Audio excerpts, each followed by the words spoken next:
Hello everyone, this is Vinita Bishnoi. Welcome to my channel once again. तो आज का जो टॉपिक है that is oxidative phosphorylation. Actually ये टॉपिक्स बहुत सिंपल है। Electron transport system and oxidative phosphorylation जो है वो सिमिलर कॉन्सेप्ट से ही रिलेटेड है, बट दोनों एक ही चीज नहीं है। Electron transport system is just telling you about the transportation of electrons, and यहाँ पे ऑक्सीडेटिव फॉस्फोराइलेशन में आपको बताया जाएगा कि एटीपी कैसे बनता है।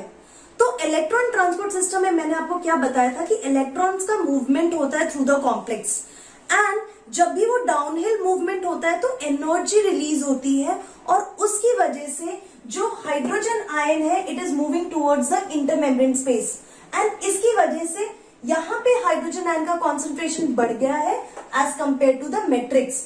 अब बैलेंस तो करना पड़ेगा हाइड्रोजन आयन को, और आपको पता है इनर मेम्ब्रेन स्पेस में कहीं कोई जगह ऐसी नहीं होती जहां से hydrogen will move into the matrix, सिवाय एक जगह के which is also called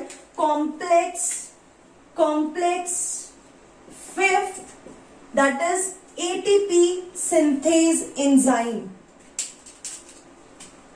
ATP synthase enzyme, और एटीपी सिंथेज एंजाइम जो है वो इनर मेम्ब्रेन पे प्रेजेंट है, विच इज हैविंग टू सब यूनिट्स F0 F1। F0 जो होता है, let me draw here,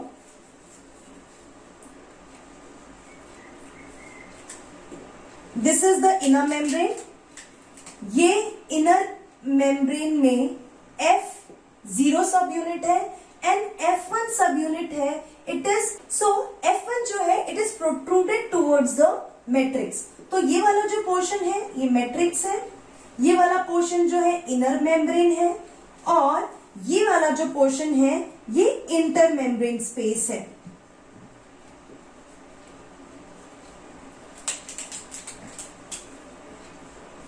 this is the inner membrane. अब हुआ क्या है कि हाइड्रोजन आयन का जो कॉन्सेंट्रेशन है यहां पे ज्यादा है, so obviously hydrogen ion will try to move from this complex, और जैसे ही हाइड्रोजन आयन जो है इस कॉम्प्लेक्स से मूव होने की कोशिश करता है from higher to lower concentration, activation of the enzyme will takes place and ADP will form ATP. So whenever a pair of hydrogen ion will move through this complex, ATP will be formed.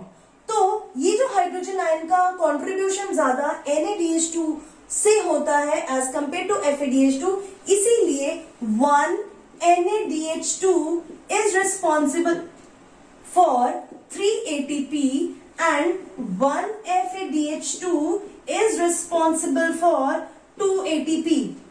ठीक है, तो हो क्या रहा है, electrons का movement हुआ, electrons की मूवमेंट की वजह से हाइड्रोजन यहाँ पे आया, हाइड्रोजन आयन का कॉन्सेंट्रेशन डिफरेंस हो गया, यहाँ ज्यादा यहाँ कम, और उस कॉन्सेंट्रेशन को मेंटेन करने के लिए हाइड्रोजन जो है, क्योंकि यही एक जगह है एटीपी सिंथेटेज एंजाइम से ही that can move into the matrix, and जब वो मूव हो रहा होता है there will be a change in the conformation of F1 particle which causes the activation of the enzyme and that helps in formation of ATP.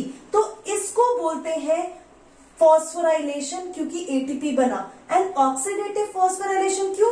क्योंकि यहाँ पे oxidation हो रहा है NaDH2 और FADH2 का, ना ही इनका ऑक्सीडेशन होता, ना ही इलेक्ट्रॉन्स मूव होते, ना ही फॉस्फोराइलेशन होता। तो आपने क्लोरोप्लास्ट में भी सिमिलर कॉन्सेप्ट पढ़ा है। क्लोरोप्लास्ट में आपने केमी ऑस्मोटिक हाइपोथेसिस पढ़ा है, केमी ऑस्मोटिक हाइपोथेसिस।